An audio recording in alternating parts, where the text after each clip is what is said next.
Warahmatullahi wabarakatuh. Alhamdulillah. Wassalatu wassalamu ala Rasulillah. Segala puji bagi Allah Subhanahu wa taala, juga salawat dan taslim kepada Nabi besar Muhammad sallallahu ala alihi wa sahbihi wasallam. Masih melanjutkan bahasan dosa-dosa besar yang ditulis oleh Imam Az-Zahabi rahimahullah, dan sebagaimana sudah kita sepakati pada pekan yang lalu, dari satu hadis dosa besar ke-82 ya, dan kita akan masuk malam ini dosa besar ke-83.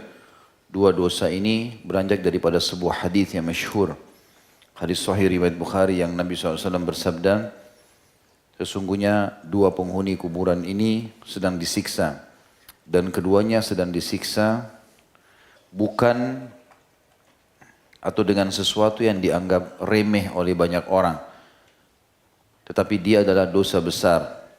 Salah satunya adalah tidak cebok atau membersihkan diri pada saat kencing, dan ini sudah kita bahas pada pertemuan yang sebelumnya. Dan yang kedua adalah namimah.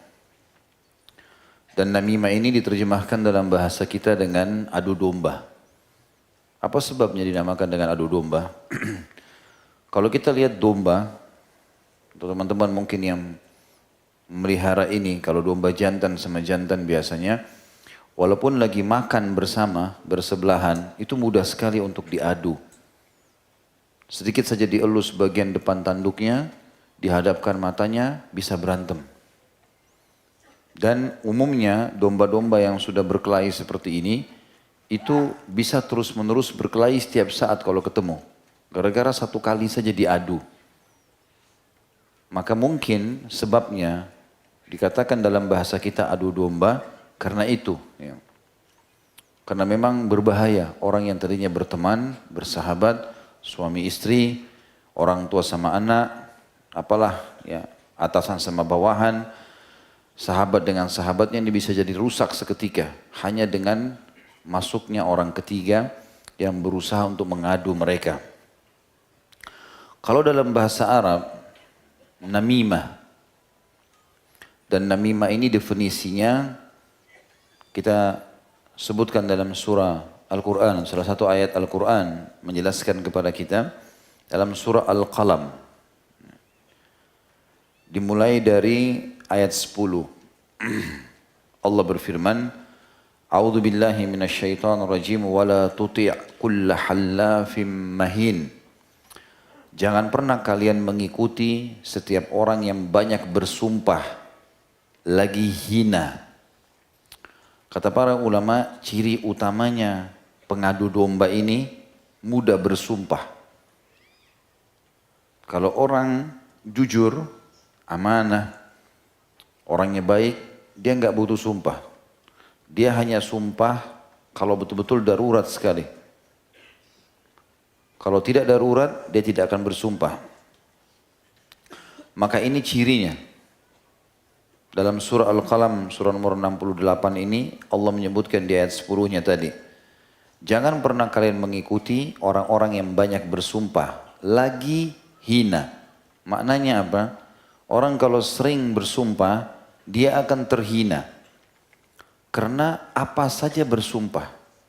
Saking seringnya sumpah, sampai-sampai kalau orang tanya, kamu sudah makan belum? Demi Allah sudah.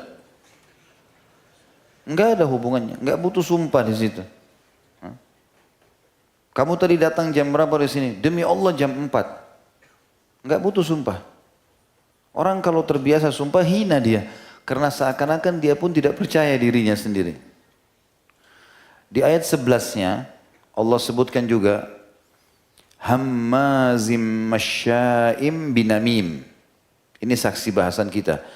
Banyak mencelah dan kian kemari, kesana kemari menghambur fitnah. Namimah. Allah sebutkan di sini. Jadi orangnya cirinya suka menjatuhkan orang lain. Kalau antum ketemu sama orang, dari awal ketemu dan kenalan, yang dia sebutkan keburukan orang, itu sudah ciri orang namimah. Jangan dijadikan sahabat. Contoh, baru kenalan, baru ketemu, Kalau laki-laki cerita tentang keburukan istrinya misalnya. Cerita tentang keburukan atasannya. Cerita tentang keburukan kotanya. Keburukan keluarganya. Ya. Atau mungkin akhwat kita ketemu, begitu ketemu, baru kenalan, sudah semua kejelekan suaminya disebutin. Keluarganya disebutin. Ini contohnya, cirinya ini. Ini berarti orang namimah. Allah mengatakan banyak mencelah. Semuanya orang salah di mata dia. Buruk semua, semuanya kurang. Dan kesana kemari menghambur fitnah. Dia tidak sadar sebenarnya dia sedang menghambur fitnah dengan cara seperti itu. Jadi dari dua ayat ini ulama mengambil definisi namimah. Yang tadi kalau bahasa Indonesia adu domba ya. Kalau dalam bahasa Arab dia selalu bersumpah dan juga hina. Serta banyak mencelah dan kesana sini menyebarkan fitnah. Di ayat selanjutnya ayat 12 kita lengkapkan bahasan kita. Ciri yang lain namimah adalah manna'il lil khairi mu'tadin athim. Banyak menghalangi perbuatan baik dan melampaui batas dalam berbuat dosa. Setiap orang mau berbuat baik, saya mau ke sana, enggak usah. Saya mau buat ini, enggak usah. Dihadang semua orang. Selalu dia halangi. Kalau antum ketemu seorang seperti ini ciri namimah ini. Syaitan manusia. Karena kita kalau mau buat baik jangan, tidak usah, begini, begitu. Supaya orang tidak lakukan. Dan dia banyak berbuat dosa. Di ayat 13, Utullim ba'da dhalika zanin. Atau zanim. Maaf. Utullim ba'da dhalika zanim. Dan dia kaku, kasar, selain daripada itu terkenal kejahatannya. Jadi kalau ngomong itu kasar, sering mengucapkan kata-kata yang kotor kalau kita, tidak santun, tidak sopan, nunjuk-nunjuk kalau bicara atau apalah. Maka ayat-ayat ini yang menjelaskan kepada kita. Ya. Sebagian ulama mengatakan ini adalah cirinya namimah. Begitu pula dijelaskan dalam surah lain,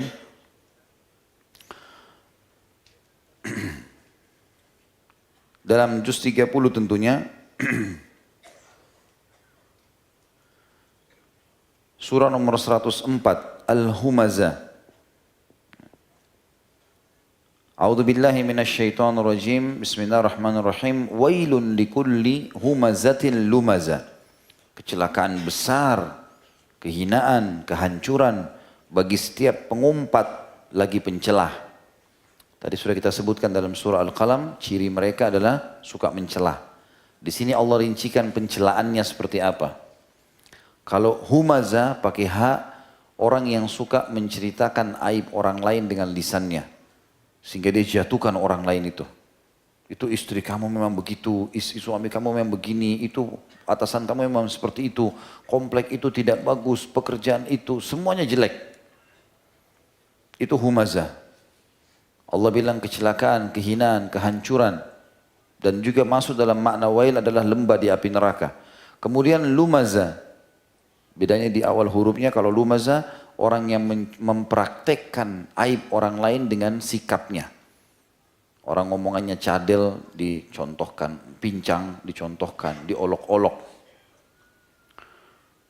Dan cirinya selalu pembicaraannya orang-orang namimah ini, mereka selalu bicara masalah harta saja.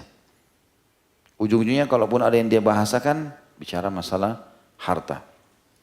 Allah bilang dalam ayat 2-nya, alladzi jama'a malan wa 'addada, sibuk mengumpulkan harta dan menghitung-hitungnya.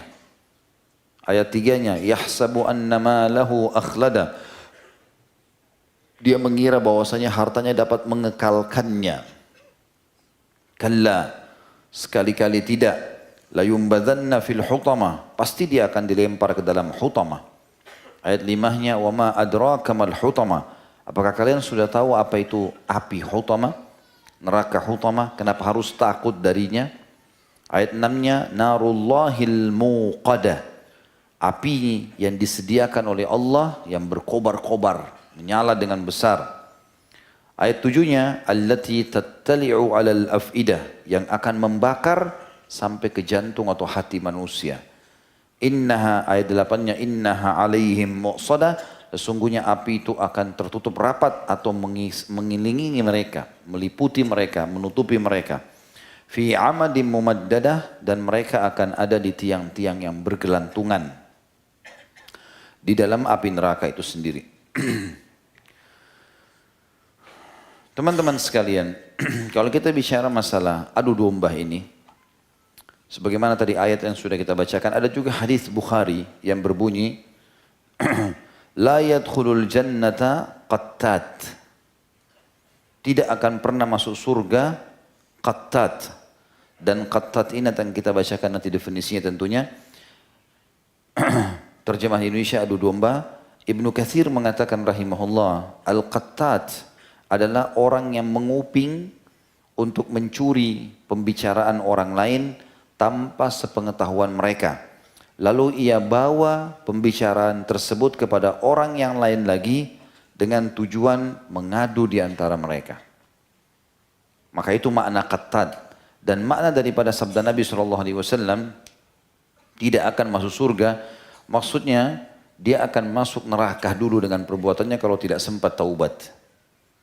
Tapi qattat maknanya ini. Maknanya adalah adu domba ini. Imam Nawawi rahimahullah berkata, supaya kita aman dari para pengadu domba ini, kalau kita sebagai pelaku, praktisinya, maka fahami dalil tadi itu, ayat-ayat Al-Quran dan hadis Nabi, sehingga kita jangan lakukan pelanggaran agama besar. Kalau ada orang yang datang kepada kita dan dia qattat ini, atau namim, pengadu domba ini, kata Imam Nawawi, dan setiap orang yang disampaikan kepadanya perkataan namimah, maka dia misal dikatakan fulan berkata begini tentang kamu, fulan berkata begini tentang kamu, maka dia harus melakukan 6 perkara, kata Imam Nawawi. Kita kalau datang informasi begini, lakukan 6 hal. Yang pertama, tidak membenarkan perkataan karena tukang namimah orang fasik. Kalau ada orang bilang, si fulan begini, si fulan begitu dengan kamu, langsung tolak. Dari awal kita tolak itu. Ya. Bedakan nanti ini teman-teman sekalian dengan seseorang yang sedang ditanya informasi oleh saudaranya muslim. Misal gini, saya pernah kasih contoh itu, kalau ada orang bilang, datang kepada saya tanya, Khalid, anak saya sedang dilamar oleh fulan. Saya tidak kenal, apa kamu kenal? Kebetulan memang saya kenal. Saya sedang ditanya, bukan saya yang datang memberikan informasi, enggak, saya yang ditanya. Maka di sini tugas saya menasehati saudara saya muslim. Setahu saya dia tidak sholat, misal. Setahu saya dia pendusta. Setahu saya begini. Setahu kita saja. Dan innamal a'malu binniyat, enggak boleh dibumbu-bumbuhin. Tapi kalau Imam Nawawi maksudkan adalah kalau ada orang tidak ada angin, enggak kita nanya, tiba-tiba datang. Sengaja datang ke kantor, sengaja ber rumah. Ngapain nih dari depan pintu? Ada informasi. Ada berita penting kamu harus tahu. Tutup dari awal, nggak perlu. Yang kedua, mencegahnya. Kalau saudara lanjut dia ngomong, cegah dia dari perbuatan tersebut dengan cara menasehati dan menghardik perbuatannya itu. Haram, ini dalilnya, nggak boleh. Tidak akan masuk surga pengadu domba. Hadis Bukhari kata Nabi SAW. Yang ketiga, membencinya karena Allah, benci perbuatannya. Karena ia adalah orang yang wajib dibenci karena Allah. Karena dia telah melakukan perbuatan salah. Yang keempat, tidak berprasangka buruk kepada saudaranya yang dikomentari negatif oleh pelaku namimah. Jangan langsung menerima itu, kemudian langsung kita vonis orang itu salah. Belum tentu, harus ditolak. Yang kelima, tidak boleh memata-matai atau mencari-cari aib saudaranya dikarenakan namimah yang didengarkan. Tidak boleh malah dia akhirnya jadi curiga, akhirnya jadi datang ke rumah orang, kemudian dia mencari tahu informasi. Itu nggak boleh. Nanti ada dosa besar juga kita bahas ya. Saya lupa urutan keberapa, 90 sekian kemungkinan. Itu hukum dosa besar termasuk mengintip rumah orang. Nanti ada bahasan sendiri itu. Ya. Yang keenam, tidak membiarkan dirinya ikut melakukan namimah tersebut, sedangkan dirinya sendiri melarangnya. Janganlah ia menyebarkan perkataan namimah dengan mengatakan fulan telah menyampaikan padaku begini dan begitu. Aku nggak tahu ya, tapi dia cerita. Nah, terus dicerita ke orang lain, sama aja. Nah, ini kata Imam Nawawi rahimahullah. Dengan begitu ia juga termasuk tukang namimah karena ia telah melakukan hal yang sama. Jadi ini harus hati-hati. Imam Nawawi menyampaikan tentang poin ini, penting untuk digarisbawahi.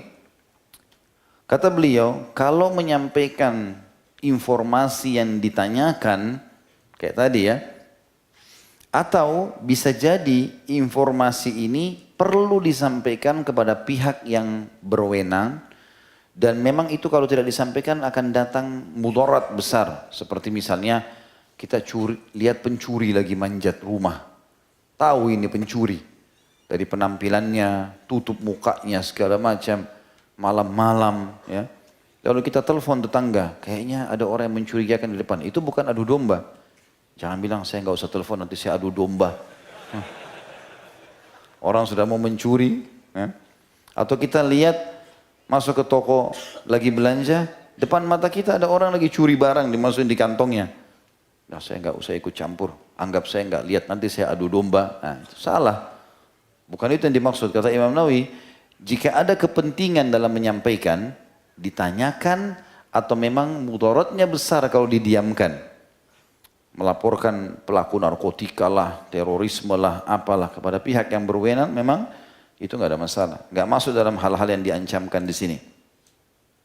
Kata beliau, jika ada kepentingan menyampaikan, maka tidak ada halangan menyampaikannya. Misal, jika ia menyampaikan kepada seseorang bahwa ada orang ingin mencelakakannya, atau keluarganya, atau hartanya. Nah, kalau tidak mudaratnya besar, maka itu tidak ada masalah. Dan ada nasihat yang sangat baik dari Imam Syafi'i rahimahullah. Imam Syafi'i berkata, seseorang selayaknya memikirkan apa yang hendak diucapkannya.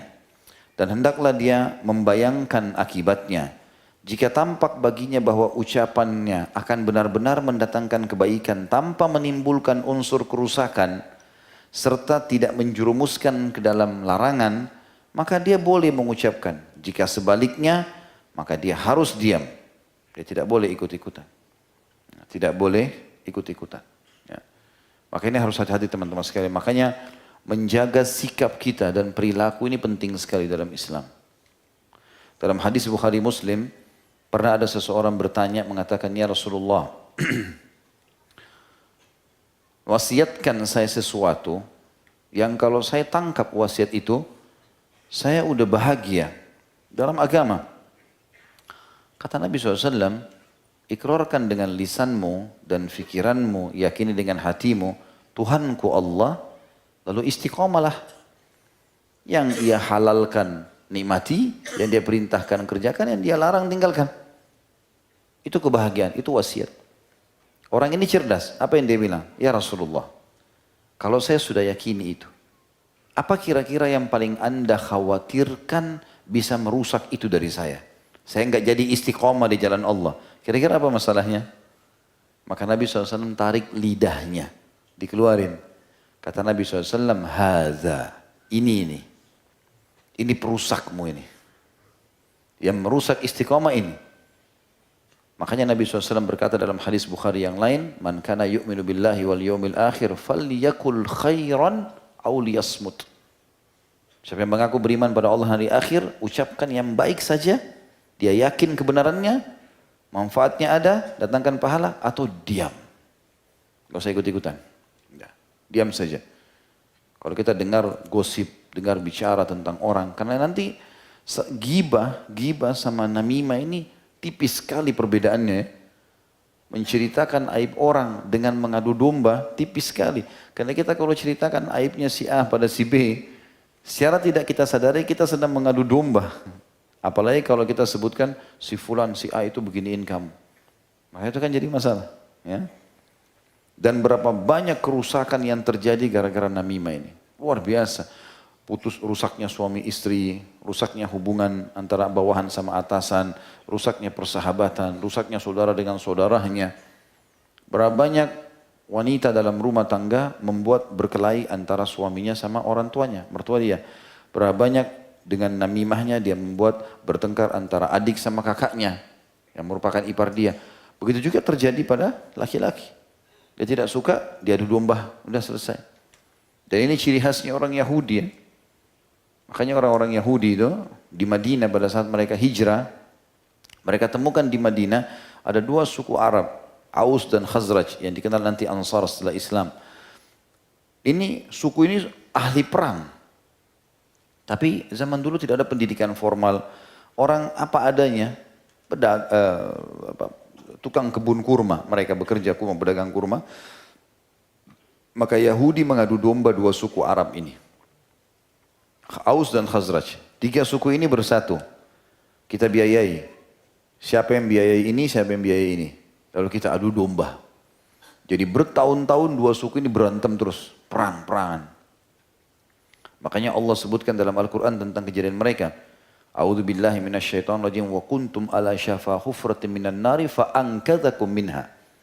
Ingat nikmatku hai orang-orang Ansar kata Allah, sewaktu kalian sudah berada di jurang kehancuran karena perang terus dan diselamatkan dengan konsep ukhuwah Islamiyah yang ditanamkan oleh Nabi sallallahu alaihi wasallam.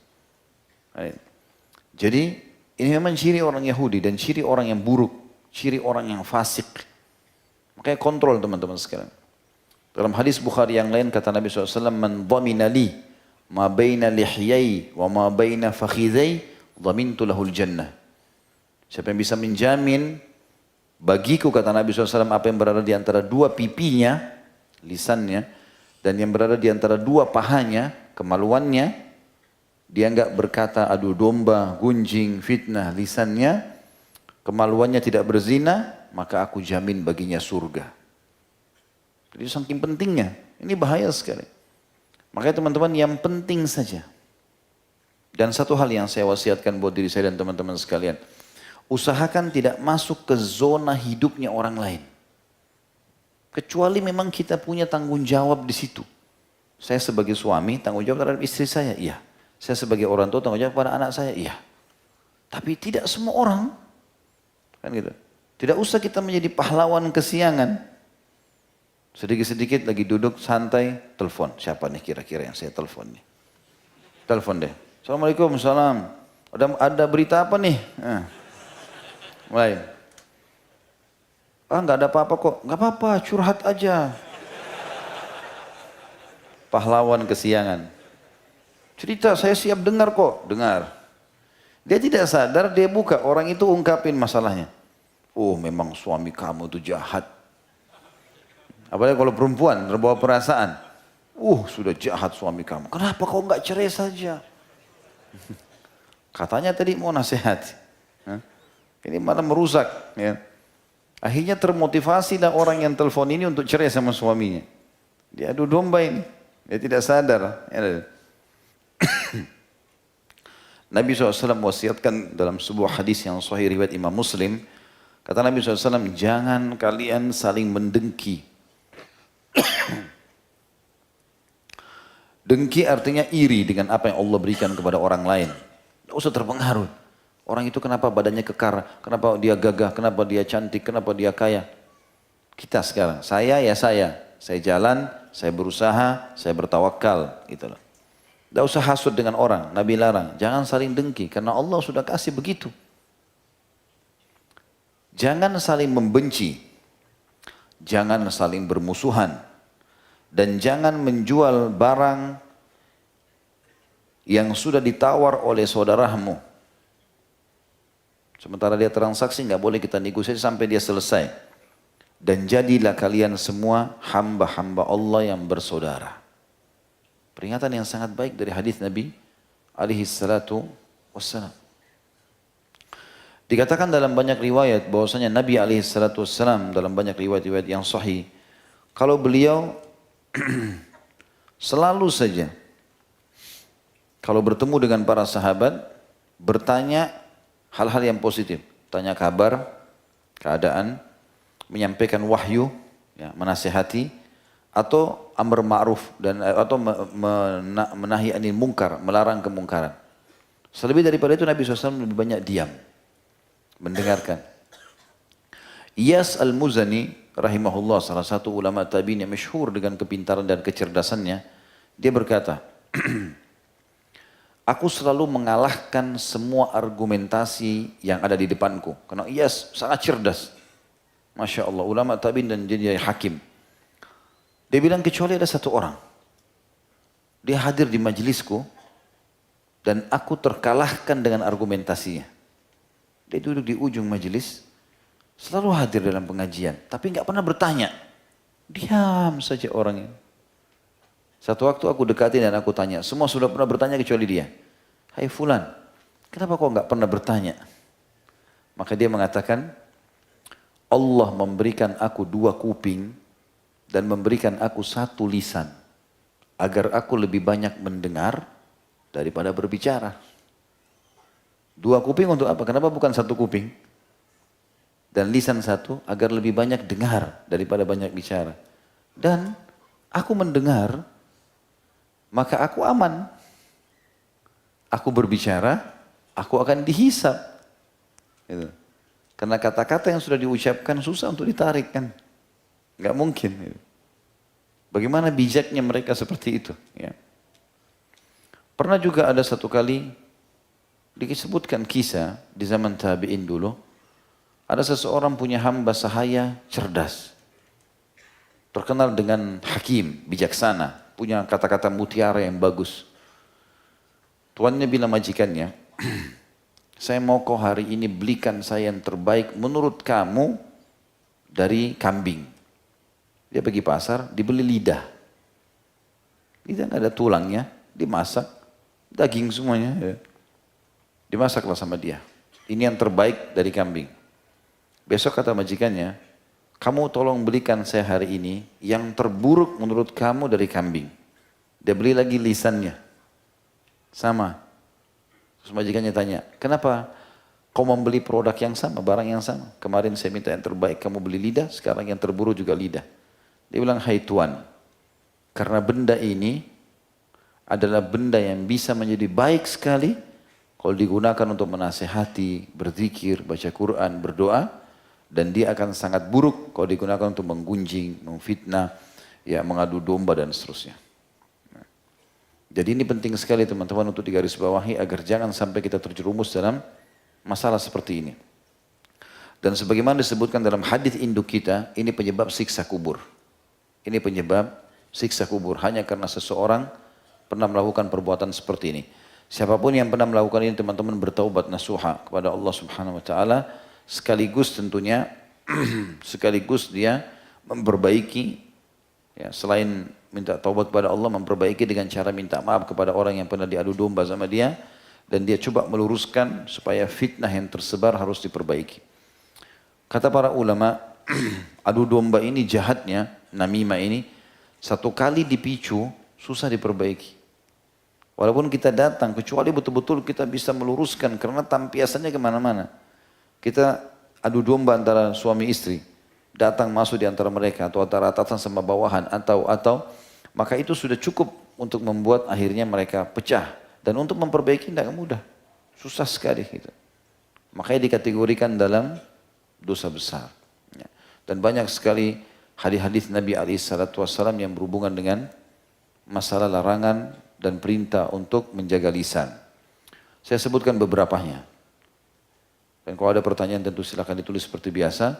Hadis Bukhari Muslim, kata Nabi SAW dalam hadis ini kepada para sahabat, apakah kalian tahu sesuatu apa yang paling banyak membawa orang masuk ke dalam surga?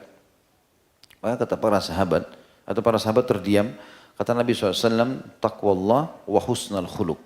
Ada 2 penyebab orang banyak masuk surga. Patuh kepada Allah, dia patuh ini, takwa ini artinya mengerjakan perintah Allah tanpa memilah mana wajib, mana sunnah, semua dikerjakan, meninggalkan semua larangan Allah, haram atau makruh. Dan akhlak yang baik, perilaku yang baik. Lalu Nabi SAW balik bertanya lagi, apakah kalian tahu sesuatu apa yang paling banyak membawa orang masuk ke dalam neraka? Maka sahabat terdiam. Lalu Nabi SAW mengatakan, ya, lisan dan kemaluan. Ini hadis.